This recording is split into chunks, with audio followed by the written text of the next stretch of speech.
Most churches are struggling because the church is waiting for the pastor to do what he doesn't know how to do. Because the truth of the matter is this: if we knew how to do the things that would lead our churches towards healthy growth, we will be doing them already. In this episode of the Church Systems Podcast, I'm going to be talking to you about why your church isn't growing and how you can take the steps to fix it. If you never met me before, my name is Henry Tolbert. I'm the owner and founder of Simple Systems Consulting. And today I want to give you some real tools to help you make some real progress. All right. So let's start here. I want to start with kind of the obvious because, as somebody who has been a pastor for many years, as somebody who has worked with pastors for many years, I understand a couple of things about what it's like to be a pastor. Here's one of the things I know. I know that there can be situations where no matter how much you pray, how much you preach, how much you plan, the church just doesn't grow. Do you know what that feels like? Have you been there? Have you been in that space where it feels like you're doing all the right things, but you're just not seeing the progress you expected? Well, guess what, man? I understand. I get it because I know if you're in that spot, there's a couple of frustrations that you're facing. And these frustrations that you're facing are probably frustrations that a lot of your peers, a lot of your friends, the other people in the denomination, a lot of people are wrestling with these same things. So what are they? Well, frustration number one is you might be stuck at the same attendance level for years. It is not uncommon that I meet pastors who say, man, look, we've been stuck at this number for a long time. We've been stuck at 25. We've been stuck at 50, 70, 60, whatever it may be. And here's the truth. One of the things that's so deceptive about being stuck at an attendance plateau is that you do see new people come in. Because I've said this over and over again, but on average, a church loses 10% of its congregation every year for multiple reasons. They're not all bad. Some people leave because they're disgruntled, but some people get married and they leave. Some people get divorced and they leave. Some people take a new job and they leave. Some people pass away and they leave, right? It's a whole bunch of different reasons. And one of the things that's so deceptive about, having this kind of plateau is that if you've got 60 people and you lose 6 people this year, well, you see 6 new people. You can point to 6 new people who are in the room, but you're still not feeling growth. And it leads to a frustration. So, I get it. Another frustration that you get is that visitors come, but they don't stay. It's almost as if there's a smell in the church that only new people can smell, because we reach them and we connect with them and all of that stuff. They maybe even come and visit a couple of times, but they just don't stay. And that's a frustration. That's a challenge because you're sitting there, you're thinking, well, why won't they stay? I know they're coming in. Why won't they stay with us? We'll talk some more about that here in a second. Here's another challenge, another frustration that you're probably facing, that your volunteers are inconsistent. When you have a smaller church, or what I like to call an intimate church, you put a lot on the shoulders of a few. And so what ends up happening is a couple of things. Number one, it's really easy for volunteers to burn out and get tired, right? They do so much, they're exhausted, they need a break, they get frustrated. But then the other thing that you run into is that in a smaller group, the gifts may not be as diversified or specialized, meaning that you can have volunteers, but even if their presence is consistent, maybe their delivery is inconsistent because they need the training and the tools to take the next step. Another very common frustration for pastors who aren't seeing the church move forward is financial constraints, man. Like, man, I tell you, there is no tightness like financial tightness. When the money gets tight, it gets rough, it gets hard, it gets challenging. You're trying to figure out what to do. You've cut everything you could cut. The last thing that you probably could cut is yourself and your own salary, and that's not a healthy thing to do. So you really start to feel the pressure, and you know that there are things that need to be done. There are things that you want to do, but it's got to be paid for from somewhere, and it gets tight, right? And here's the last one. It's the last frustration it leads to, is that you as a pastor start to feel overworked and close to burnout. I am still convinced that many pastors are suffering from kind of a functional burnout, where we're burned out, you're burned out, but you know how to just keep on going. You can preach on autopilot, right? You can do certain things on autopilot. You could be there for other people on autopilot.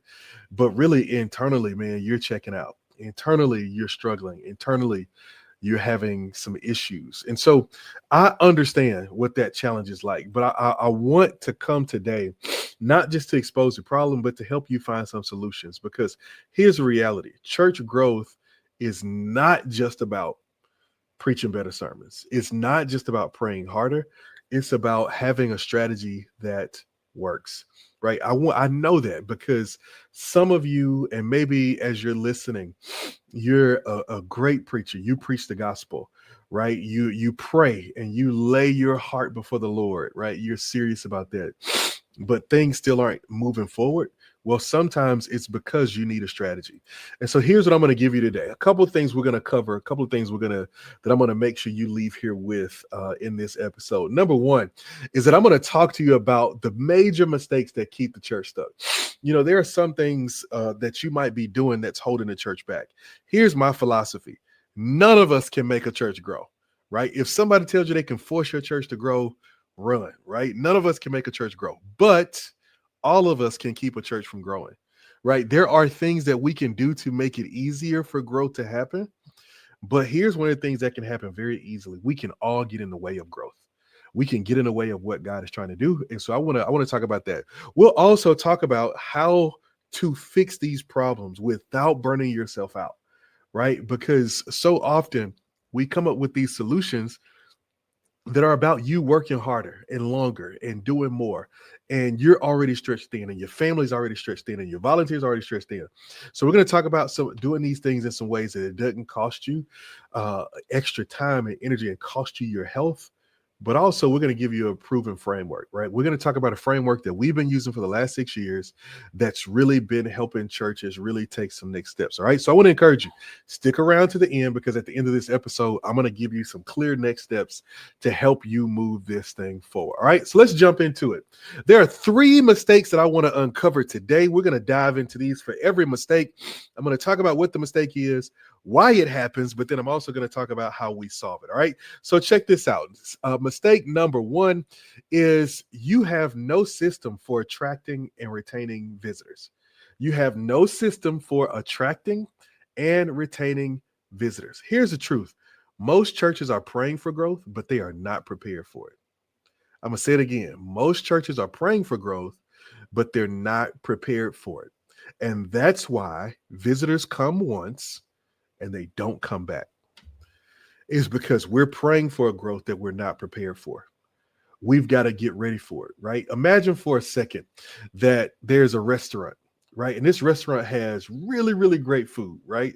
They have really, really great food. They might even have great service. You know, they're people come around and they take care of you really good. But imagine they had no hostess. So you've got great food, you got a great facility, you've got great customer service from the standpoint of serving food and things of that nature, but you have no hostess. So what ends up happening is people get stuck in the lobby. People get stuck in the entryway, and many of them just decide to leave. And every once in a while, one of them gets bold enough to say, "Look, I'm just going to go ahead and sit down." They go pick their own seat. They sit down. They get their own menu, but that's rare. And that's what's happening in a ton of churches, is that a ton of churches have great food. The word is there, right? They have great fellowship. They love people. They care about people. But there's a part of the process that is missing. And because of the part of the process is missing, people can't take the next step. And just like in a restaurant, if you went to a restaurant and the server didn't acknowledge you and the hostess didn't come and acknowledge you, you probably wouldn't go back. And so what you've got to do is you've got to start to prepare for what you're praying for. All right. So you've got to understand a couple of things. Why does this happen? Why do we get here? I want you to get this, because this is going to be a theme today. Every problem has a root. I want you to get that. Every problem has a root. There is a bottom root cause to every problem you have. So when you see something like this, it's really easy to say, you know, people just need to be more consistent, or more people just need to come, or we need to invite more people. Yeah, that could be true. But there's a root reason why people come and don't come back. And they may not be telling you what it is. They may not honestly communicate it, but there's a root reason. So let's talk about some possible reasons that this could be happening to you and your church. All right. 3 reasons. Number 1, you don't have a clear strategy for outreach, right? You don't have a clear strategy to keep new people coming through the door. When a new person shows up on their own, that's a miracle. More often than not, people show up because they were invited. And so you need a strategy for how you do that. How do you consistently invite? And how do you consistently do outreach instead of just hoping people show up? Another thing is that when visitors come, they feel disconnected and they don't know what to do next. Think about it for a second. If I come to visit your church this Sunday, I have a great time. What's next? And I know in your head, what you're saying is, oh, come back. Right. And here's what I often wonder. Why is the church one of the only organizations that thinks that way? Right. That we expect, man, you have a good time, just come back. Like, that's it. Just come back. You don't need to be invited. We don't need to follow up. Just come back. Why are we the only organization that thinks that way? When I go shop online and I buy something, within a day, I've got a coupon for 20% off to come back and buy something else. Right. If I've been to classes, I've taken courses. If I take a course, as soon as I finish one course, I've got an invitation to come and take another one. Right? You need a process that makes people feel connected and makes it clear what they're supposed to do next. And here's the other reason that this happens, where you don't have systems for attracting and retaining visitors, is that you don't have a follow-up system to keep people engaged. What do you do with people after they visit the first time? What happens next? You need a plan for that, right? You need to be thinking about, this is step 1, but here's 2, 3, 4, 5, 6, right? You need to be thinking about where we go next, all right? So how do we fix it? Just like every problem has a root, every problem also has a remedy. I want you to get that. That's good, isn't it? Every problem has a root and every problem has a remedy. And so no matter where you are, I want you to know that you're not so far gone. You're not so far back that we can't solve it. So every problem has a remedy. So let me give you a couple of things that you could think about if you really want to start to overcome this barrier that might be keeping your church from growing. Three things. Number 1, you need a clear invitation process, right? How easy do you make it for your members to invite new people? I know you announced it and you said, hey, we got this going on, y'all. Invite your friends. But are you creating resources for them to invite their friends? Are you creating resources that they can easily share to help people take the next step? That's the next level. That's where you want to be. You want to be in a spot where you're inviting people to take the next step and to move from where they are to where they're called to go. Here's another thing, man, is that you've got to create a structured experience. When a guest comes, it shouldn't be a random, let's just see what happens kind of experience. You need to create a structured experience. Like, what happens next? Right? How are you doing this? Do you have greeters in place? Do you have signage in place? You want people to feel good about their experience, but you've got to prepare for it. I see this joke all the time where they talk about how, sometimes if a family maybe has somebody who comes by and helps clean up or something like that, or anything, then, many times, often the wife will go and clean before the cleaners come, right? And this is a joke that people often tell. Well, here's the reality is, if you're expecting guests, you want to put your best foot forward. If you're really expecting guests, you prepare for them. I often use the analogy of my 4 daughters. Before each of them came home, I built their cribs because I was expecting them. If you're expecting guests, prepare for them. If you're expecting that God is going to send you the gift of his children, then prepare for them. And then the final thing that you need to do, if you really want to retain people, you've got to follow up with people, and you've got to follow up fast. Within 24 hours, some kind of communication needs to be happening with people who come and visit and engage with the church. If people come, they give you their contact information, all of those different things. You need to have a plan for follow-up. Listen, if your church doesn't have a visitor retention plan, you're losing the people that God is sending to you.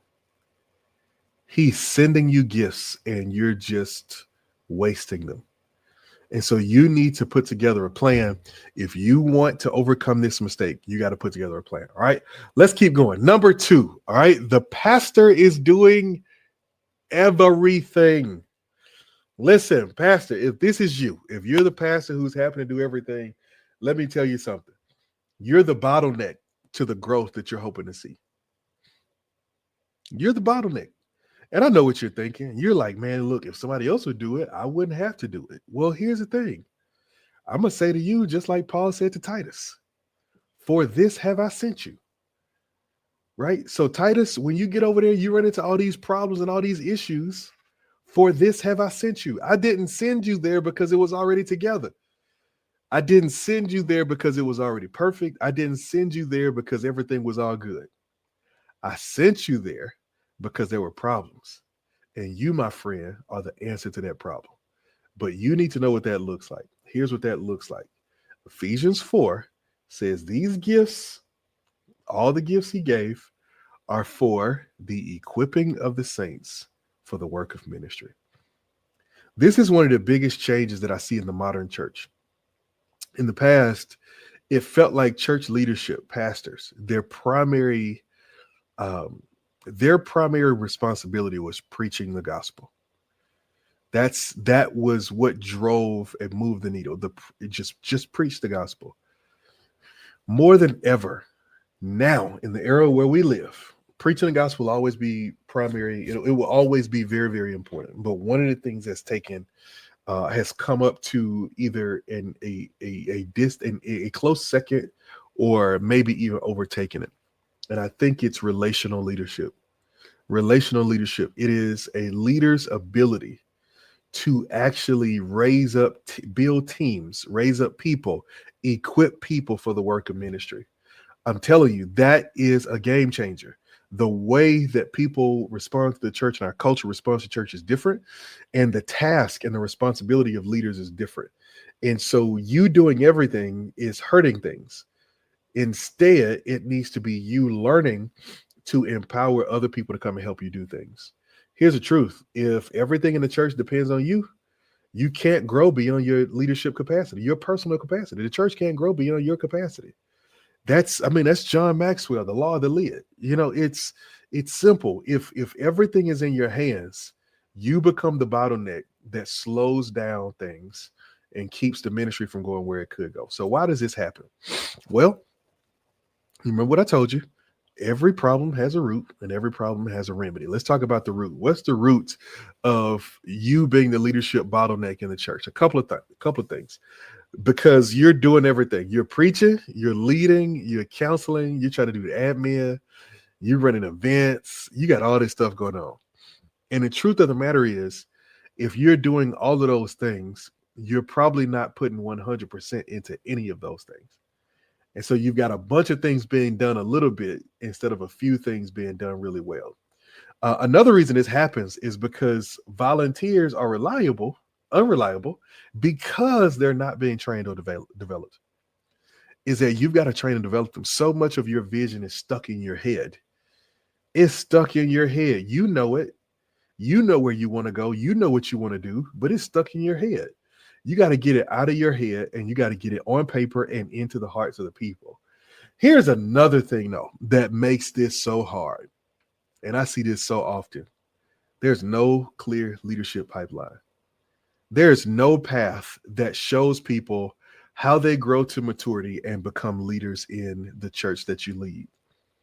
And that is so important. This is what happened to Moses, Exodus 18. He's out there sun up to sundown. He's doing everything. And here comes Jethro. And he's like, hey, man, you got to develop some new leaders. And so I'm going to tell you, like Jethro said to Moses, I don't know if he uses the exact words, but look, hey, man, hey, lady, you got to develop some leaders. You got to raise up some new people around you. And if you don't have them around you, you got to go get them. For this have I sent you. Now, if you want to be coddled and you want me to say, well, it's not your fault. You just, man, it's the city you in, man. Because, we all think our city is different. It's the city you in. And your city is just, man, these people in this city, man, you don't know. I'm in the country, man, or I'm in the city. There's so many big churches. Everybody has something. Here's the bottom line. Titus, For this have I sent you. You were sent into the desert with the only bucket of water for miles. And it's your task to take that bucket of water and use it to transform some people's lives, to build some new relationships so that you can bring people forward. So let me help you. All right. So if you want to overcome the first issue, it's a part of what we call our gather system, where we talk about how we gather people, how we bring them in, reach and keep people. Let's talk about the remedy to this issue of the leadership bottleneck. There's 3 things that I want to give you. All right. Number 1, you need to develop a leadership pipeline. How are you going to identify, train, and delegate responsibilities? Let's put this in another place. Like if I was a football coach, I would know that I've got to do a couple of things. All right. If I was a football coach, I was coaching a college program. There's a couple of things I would have to do. I got to recruit. Right. I know I got to recruit. Right. As a church leader, you got to recruit. You got to know that you've got to constantly be looking for leaders. You've got to have ministry eyes where you're constantly looking for opportunities to connect with new leaders. All right. Number 2, you've got to develop the people you have. If I go take over a program today, I can't cut everybody today. Well, maybe today you could because of the transfer portal, but you can't cut everybody. What you've got to do is you've got to take a couple of players and say, okay, maybe their skills are not perfectly suited for where we are and for what we're trying to do, but how can I coach them up to be the best they could be? How can I make sure I put them in the right position, right? That's training, right? But then also you got to delegate. You got to take some stuff out of your hands and give somebody else enough clarity to put it in their hands. All right. So you got to develop a leadership pipeline. Second thing that you could do is empower your volunteers, right? Stop doing stuff that other people can do. I never forget, as a church planner, one of my uncle came by. He said, listen, you got to learn how to trust the people. I said, trust them with what? He said, any and everything. I said, well, right now I'm doing a lot of everything. He said, listen, he said, even if you give somebody a $10 bill and let them go to the store and pick up toilet paper for the bathrooms and paper towels, he said, even that little thing, start letting other people do stuff. Start letting other people get things done. And man, I tell you, that thing was so true. You've got to learn how to empower leaders. And if you can't trust them with big stuff, that's okay. But at least take the small stuff off your plate. What are the small things that you're doing that somebody else could be doing? You need to let them do it. You do nobody any favors if you burn out and you fall short of the mission and vision that God has given you. You can't fall short. You got to step up to the plate and you got to start to empower. Then the third thing you want to do is you got to give your team the gift of clarity.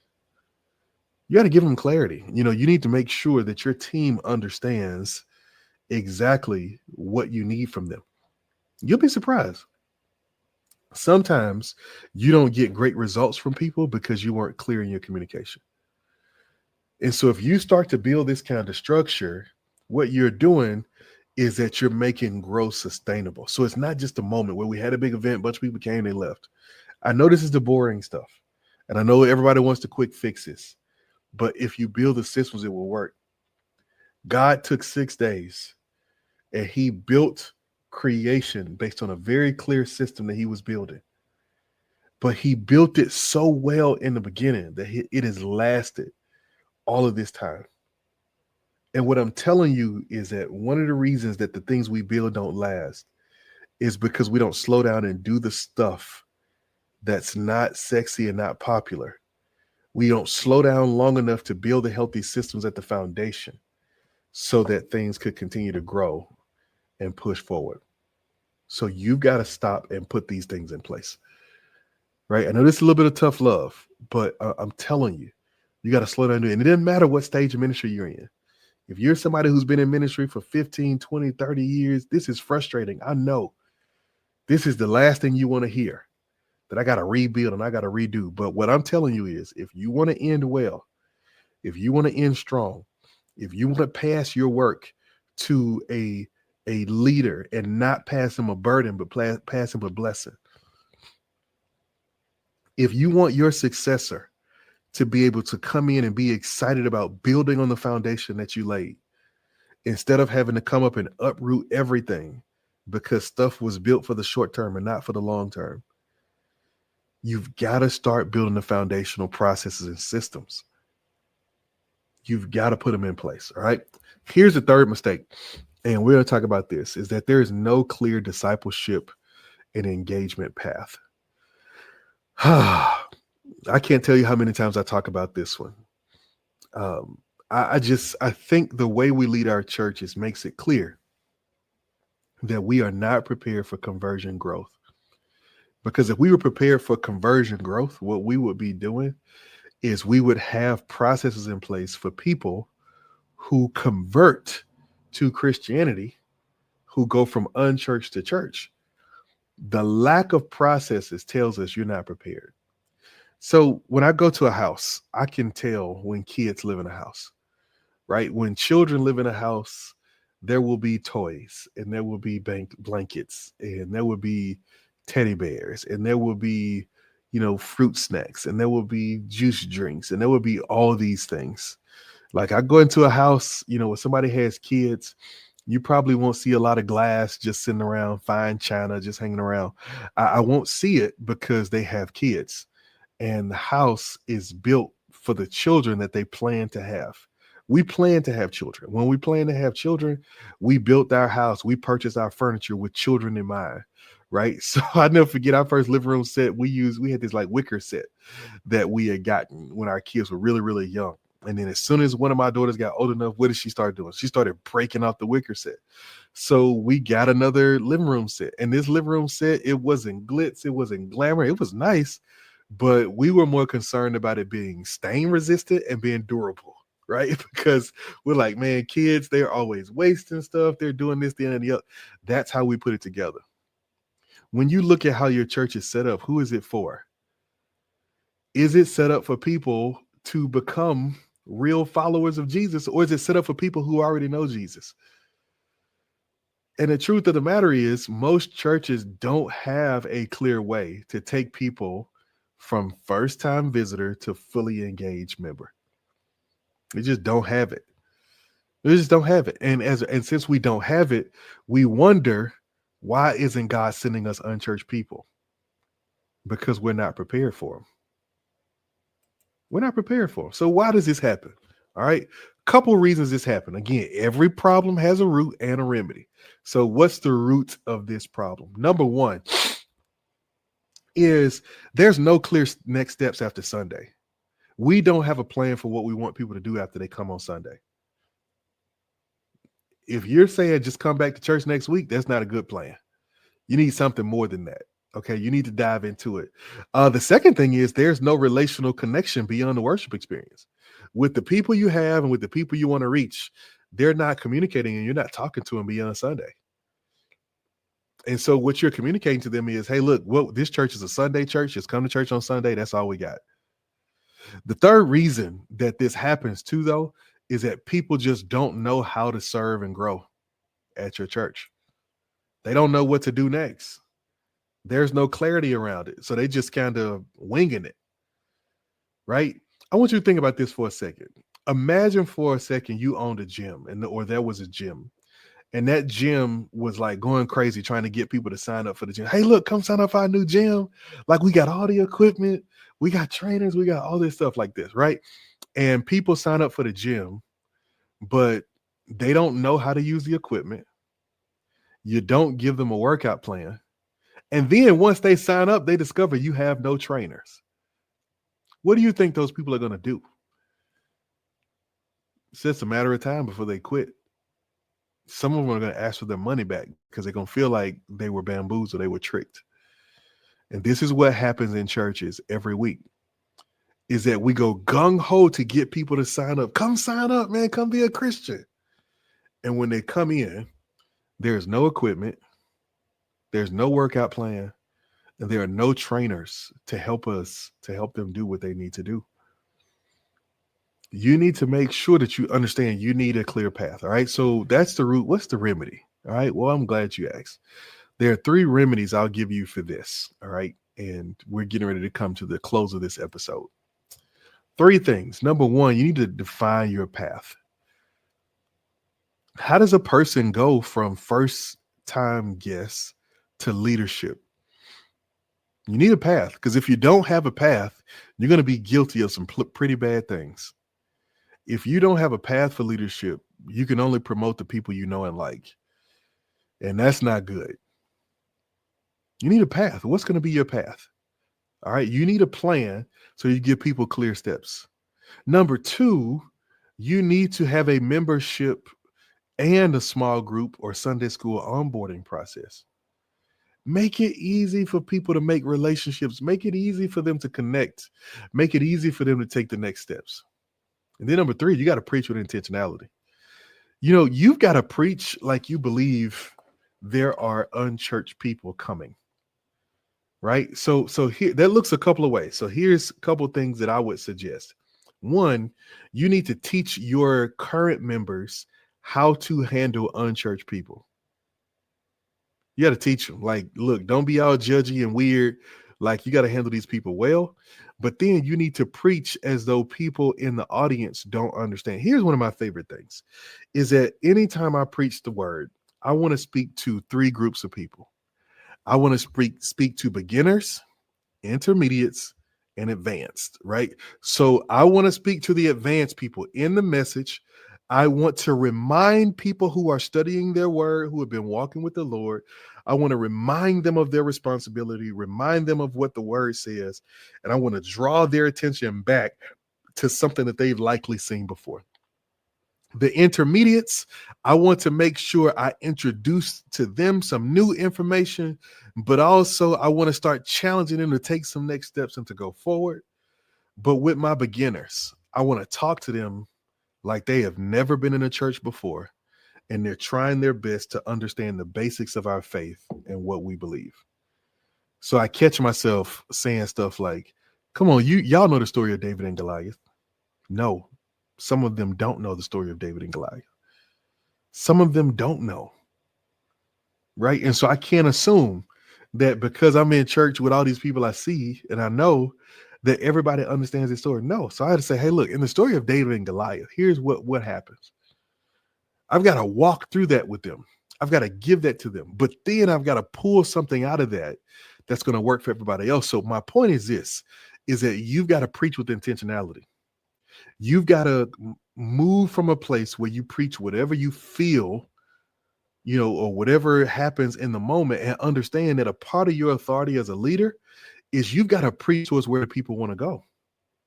Right? If sickness is breaking out in your church, sickness, like disease, like cancer and stuff like that. I have a real life example. Cancer was running ransack in a church that I was pastoring. And I wanted to teach on evangelism. Right. But I saw this thing happening in our church and said, look, I got to equip our people to be able to handle this so that we can put a stop to whatever this is and stand up against it and just understand that God is on our side, encourage one another, whatever it is. Right. And so what I'm saying to you is, if you see what's happening in your church and you see where you want the church to grow, that's going to help determine your preaching and your teaching. But you've got to be intentional. Right? Here's the thing, man. If you don't have a next step for visitors, they will not take one. If you don't have a next step, they won't take a next step. Plain and simple. If you don't have a next step, they won't take a next step. So you need to make sure that you line up a next step for people to take. All right. So let's recap this. Couple of things we talked about. So 3 huge mistakes that so many leaders are making, and this is leading to stagnant churches and churches that are not growing and reaching new people. Number 1, we don't have a system for retention.